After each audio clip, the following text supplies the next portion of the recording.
ભગવાનમાં કોઈ ભેદભાવ નથી હો સાહેબ. હા, કોઈ ભગવાનમાં ભેદભાવ નથી.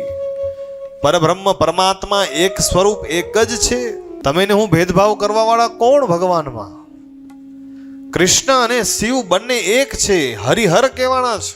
એક નટવર છે, એક નટરાજ છે, એક યોગેશ્વર છે, એક યોગીનાથ છે. કોઈ ભેદ નથી.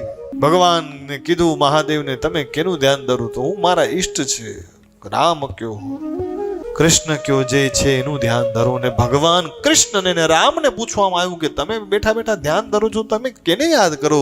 ત્યારે કીધું કે અમે શિવને યાદ કરીએ છીએ. કોઈ ભેદભાવ નથી ભગવાન. આપણા સનાતન ધર્મમાં સાહેબ તમારે ને હું આપણે તૂટતા જઈએ છીએ દિવસે દિવસે. આજે જવાનું છે એક થવાનું. જે આપણા ઈષ્ટ, જે આપણા આરાધ્ય, આપણે માળા મંત્ર એની રાખવી. પણ આપણે હિન્દુ છીએ બધા. કોઈ ભગવાનમાં ભેદભાવ નથી. જ્યારે જ્યારે જેવો જેવો સમય આવ્યો ત્યારે ભગવાન એવા એવા સ્વરૂપ લઈ બધી કથાઓ તમને મને કીધી. માનવ જગતનું કલ્યાણ કરવા માટે, માનવતાને ટકાવી રાખવા માટે, માનવને જીવનમાં આનંદ આવે તેના માટે ભગવાને અલગ અલગ સ્વરૂપમાં બધા દર્શન દીધા. નકર આટલા 24 અવતાર થયા, ભગવાન એક જ અવતારમાં બધું બતાવી ગયા તો હાલત. 24 વાર ધક્કા શું કામ ખાધા ભગવાને?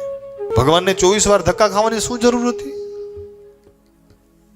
પણ ભગવાને બતાવ્યું કે જ્યારે જ્યારે જેવો સમય હતો એવા સમય હું સ્વરૂપ લઈ લઈને આવ્યો આ જગતમાં. જગતનું કલ્યાણ કરવા માટે, લોકોનું હિત કરવા માટે, લોકો આનંદમાં રહે એના માટે.